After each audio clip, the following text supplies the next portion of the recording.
Doubt इसलिए आता है क्योंकि पहले वीक थिंकिंग आ जाती है। उस टोन में आप में से कोई डिप्रेस हो ही नहीं सकता। Never let your certainty die.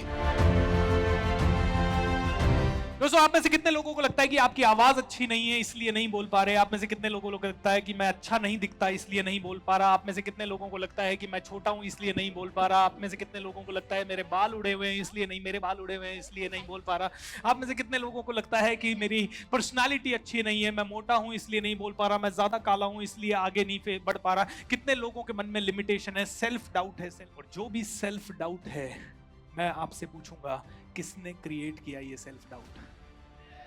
आपने खुद ने। और इसको तोड़ेगा कौन? आप खुद। और इसको तोड़ने के लिए आज अभी इसी वक्त काम चालू करेंगे। Can you all stand up everyone? Can you all stand up? सबसे पहली चीज, जब भी आपको अपना सेल्फ डाउट, मैंने हमेशा जिंदगी में सीखा है, डाउट इसलिए आता है क्योंकि पहले वीक थिंकिंग आ जाती है। और जब ये वीक थिंकिंग आती है, उसके इमीडिएट बाद, उसके तुरंत बाद क्या होता है? कहीं ना कहीं बॉडी डाउन हो जाती है। ये वीक थिंकिंग आते ही बॉडी की एनर्जी डाउन हो जाती है। वीक थिंकिंग यानी वीक एक्शन, वीक थिंकिंग यानी वीक इमोशन, वीक थिंकिंग यानी वीक फीलिंग। जैसे ही थिंकिंग वीक होती है, थॉट आता है मैं कैसे कर पाऊंगा, वैसे ही फीलिंग हाँ यार नहीं कर पाएगा, वैसे ही सेल्फ टॉक नेगेटिव होने लगती है, बॉडी नेगेटिव होने लगती है, एंड उसके बाद एक्शन तो होते ही नहीं है। मैं कहता हूं, एक बात बताइए, जब थिंकिंग से एक्शन कमजोर हो सकता है, तो क्या पावरफुल एक्शन लिया तो फिर उसके कारण थिंकिंग पावरफुल हो सकती है? हो सकती है, 101% हो सकती है। ऑलराइट, सो इसी मोमेंट में मैं आपसे एक पावरफुल चीज, देखिए कभी भी जिंदगी में सबसे पहली चीज, बड़ा मुश्किल है इस माइंड को ट्रेन करना, क्योंकि ये माइंड मंकी माइंड है। इसको बोला अरे बंदर के बारे में मत सोचिए, किसके बारे में सोचता है? बंदर के बारे में। अरे प्रॉब्लम के बारे में मत सोचिए, प्रॉब्लम के बारे में सोचता है। अरे छोटा मत सोचिए, छोटा सोचने लगता है। सबसे वीक माइंड में थिंकिंग होती है, और थिंकिंग वीक होने के बाद सब कुछ नेगेटिव होने लगता है। मैं कहता हूं सबसे पहली चीज, अपने एक्शन को मास्टरी कर लो। मैं तो कहता हूं जब भी हम इस स्टेज पे जाते हैं, इस तरह के प्रोग्राम करते हैं, माइंड में जब बैक स्टेज पे बैठे रहते हैं ना, बड़ा डर लगता है यार, पता नहीं क्या होगा आज, 300-3000 लोग क्या बोलेंगे, कैसे बोलेंगे, क्या सोचेंगे, क्या बोल पाएंगे हम 8 घंटे, क्या बोल पाएंगे, क्या 10 लोगों को, आज भी कई लोगों को हम बोलते हैं कि सुबह 10 बजे से लेके हमारा प्रोग्राम रात को 12-12 बजे तक चलता है। ये वाला तो नहीं, ये तो 7-7:30 बजे खत्म हो जाएगा। मेरे रेजिडेंशियल प्रोग्राम सुबह 5 बजे शुरू होते हैं, रात को 12-1 बजे 2 बजे तक चलते हैं। अभी लास्ट पुष्कर में हमारा प्रोग्राम था, सुबह 5 बजे शुरू हुआ, अगले दिन सुबह 4 बजे खत्म हुआ। बोलते हैं लोग, इतना कैसे, इतना एंगेजिंग कैसे हो सकता है कोई प्रोग्राम? होता है दोस्तों, क्योंकि उस पूरे प्रोग्राम में किसी को नींद नहीं आती, उस पूरे प्रोग्राम में किसी को थकावट नहीं होती। इतने लंबे प्रोग्राम के बावजूद भी, 1-1 घंटे के नींद के बावजूद भी 3-3 दिन लोग सुपर एनर्जेटिक रह लेते हैं। और वो इसलिए रह लेते हैं क्योंकि secret of energy is the movement in the muscle. आपकी बॉडी में मूवमेंट हुआ ना तो विचार पावरफुल होंगे। एक काम करते हैं, 1 मिनट के लिए जब मैं बोलूं make the sound of your soul, है ना, अपनी आत्मा की आवाज बाहर निकालें, तो आप ऐसे खड़े हो जाएं, दोनों मुट्ठियां बंद करके, और इस तरह से बोलें यस। अब आपको ये काम करना है, इसमें एक ट्विस्ट डालना है। जब मैं बोलूं आत्मा की आवाज निकालें, तो आपको रुकना नहीं है, नॉन स्टॉप। जब तक मैं ना कह दूं स्टॉप, तब तक ये आवाज कंटिन्यू आनी चाहिए। मैं आपको बोलूं make the sound of your soul, आप चिल्लाएंगे, और फिर आपकी सांस टूटेगी, आप फिर से सांस भर के take it to the big level, है ना। Let's see what happens, okay, 1 minute के लिए। Alright everybody, are you ready? So make the sound of your soul everyone.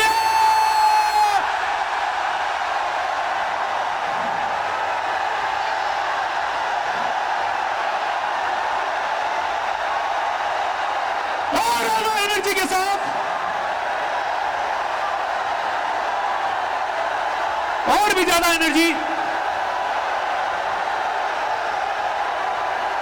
रुकना नहीं है जब तक मैं ना बोल दूं। Come on everybody,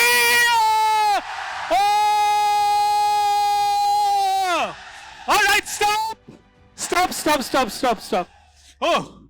Oh my God, that was huge. Love you everybody, love you. Give a big round of applause for yourself.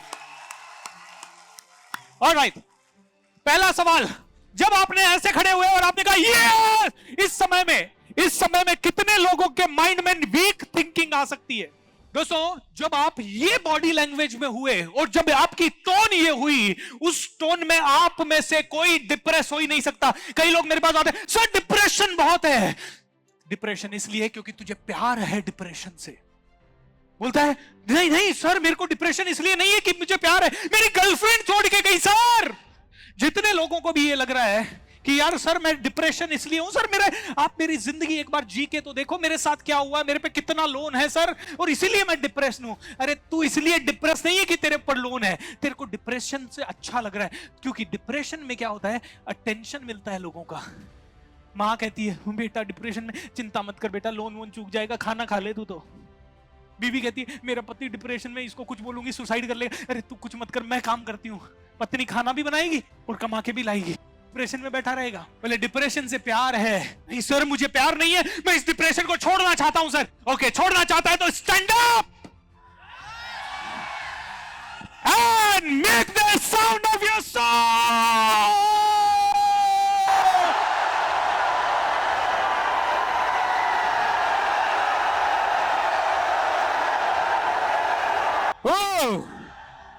Alright, stop. Okay. कई लोग कहेंगे सर सेमिनार में गए और क्या सीखा, चिल्लाना सीखा। ओके वेल दोस्तों, ये चिल्लाना नहीं सीख रहे आप, ये सेमिनार में गए आप और सेमिनार में आप ये स्ट्रैटेजी सीख रहे हैं। ये मेरी स्ट्रैटेजी नहीं है, ये हर एक बैट्समैन की स्ट्रैटेजी है। ये मेरी स्ट्रैटेजी नहीं है, ये हर एक स्टेज परफॉर्मर की स्ट्रैटेजी है। ये मेरी स्ट्रैटेजी नहीं है, ये हर एक हाई अचीवर की स्ट्रैटेजी है। एक बैट्समैन क्रीज पे जाता है, वो ऐसे नहीं जाता, अरे यार फिर से बॉलर को फेस करना पड़ेगा, आउट हो गया तो। वो कैसे जाता है, वो आता है स्टैंड से निकलता है,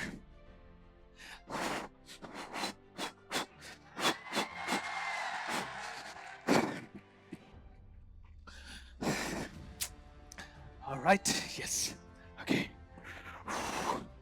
all right, let's have the and yes six and that's the power।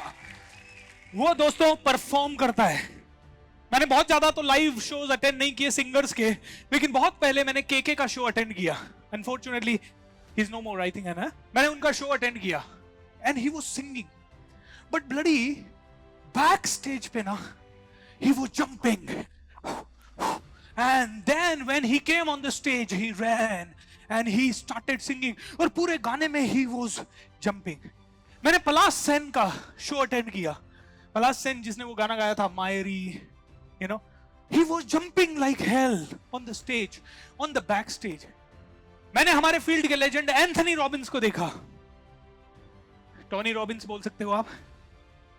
मैं सिंगापुर गया, उस समय गया जब मेरी जिंदगी में नेगेटिविटी पीक पे थी।